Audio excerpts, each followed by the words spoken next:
So in this project, I'm going to teach you how to use your embossing folder and put colour into it, so to achieve this sort of technique here.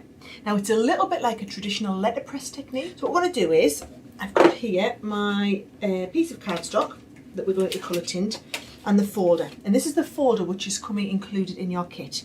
Now, the front of the folder is the bit where it reads Crafter's Companion. So if you're looking at it saying Crafter's Companion, that's the front. If you want ink in the background, so you can see on here, you can see the ink is in the background and the pieces that are raised up that are in the foreground don't have ink on them. To do that, to achieve that technique, what you need to do is you need to put ink on the inside of the front. So where you can read Crafter's Companion. Now I'm going to use a distress ink here. It's just a Tim Holtz. I'm using one of the red ones. And I'm going to ink it up using a brayer. So plenty of ink across all of the brayer. And then I'm rolling it onto the folder like this. And what you do is you get a lovely even application of ink without putting any ink where you don't want it. So I'll take a little bit more there. Plenty of ink up the sides. And you can see it rolling on, but it is only going to go into the background and give you that lovely background effect. Okay.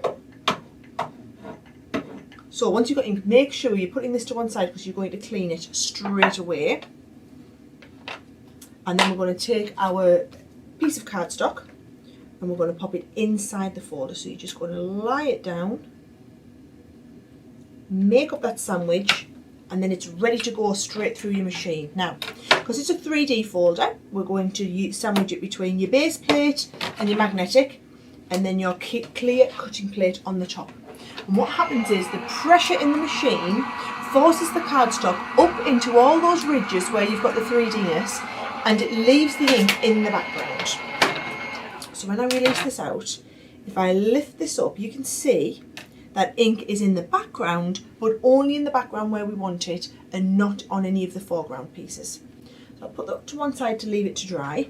And it's really important you're going to clean your brayer and your ink pad and your embossing mat as soon as you're finished. Now, what I have done is I've done this on my 4 side panels for my box, as well as the one that we've just done for the top panel. And I am going to mat and lay them onto a little bit of black cardstock.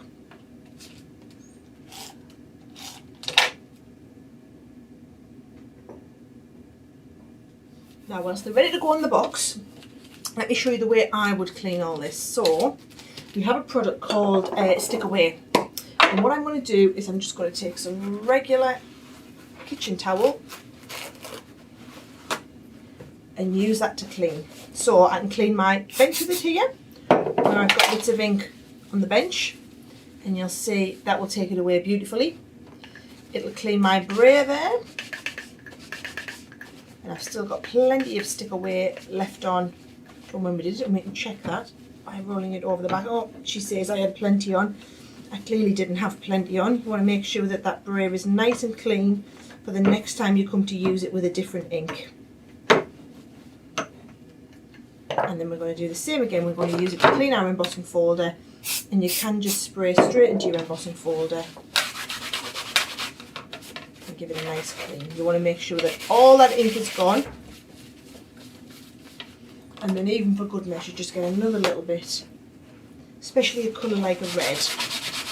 Yeah, you want to be making sure that that's all gone and we've got it away from our work surface. There's just a little tip there on how to get the best from the cleanup. Right, so we've got our pieces ready to decorate the box. A little bit of die cutting. Now, what I thought we'd do is use the black card, and I've got one of the corners. So this corner comes included in with the kit, and also the word love. So I'm going to die cut both of those at once, and I'm just going to hold them in place there using my just a little bit of low tack tape. Because those aren't intricate dies, it's more than adequate just to add on the clear cutting plate and the magnetic. I don't need to be adding the metal plate to do my basic cutting. You only need the metal when you're doing really, really intricate cutting. And I can pause it and reverse it out because we're only cutting on the top couple of inches of the machine there.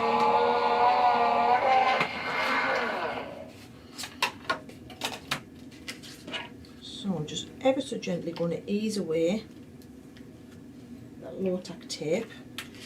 And then you should find that, all being well, these will come out, and I've tried to work the coating on these so that they would lift out easily.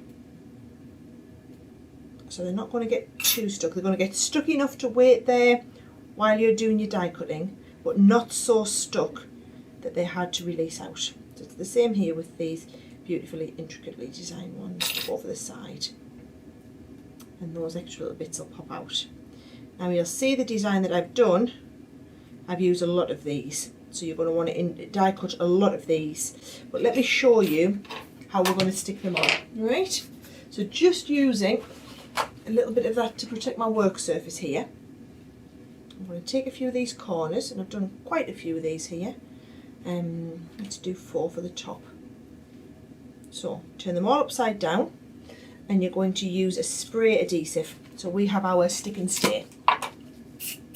So short, sharp bursts just gets you a tiny little bit of adhesive on here, which is more than enough to stick these down. Okay. And what I actually got is just beautiful background piece here. Then I'm going to stick my love on. Now when you're working with a really intricate piece like this, it's good to use your braid just to get a really good stick down. And then we can do the same on the top panels here. Just popping them into the corners. And when I was designing the dies to go in the box with the Gemini Junior, I tried to give you ones which would be really versatile like this, that you could use in a lot of your projects, but that might be different to things you already had. And also, I wanted something that was really going to show off the power in the Gemini. I wanted you to have those beautifully intricate dies that perhaps you haven't been able to work with in the past if you haven't owned a Gemini Junior, or indeed one of our Gemini machines, because you just haven't had the power to be able to cut something that intricate. So there's plenty of those lovely intricate designs in the box. So that's a great way just to get an all over great stick there. And then that, I'll just make up the actual box itself. This is the lid. This is just being done on the Ultimate, just using the regular box lid and box base.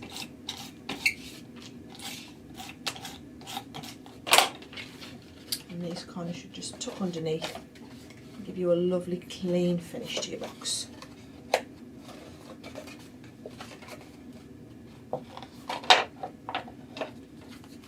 You see this here will go onto the lid of my box.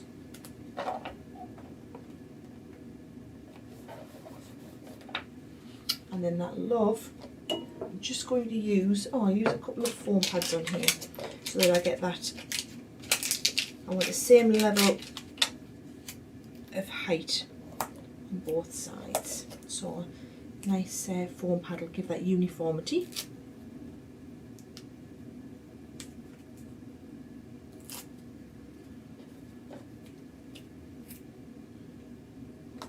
And then I've got one of those lovely skeleton butterflies just to add into the top corner.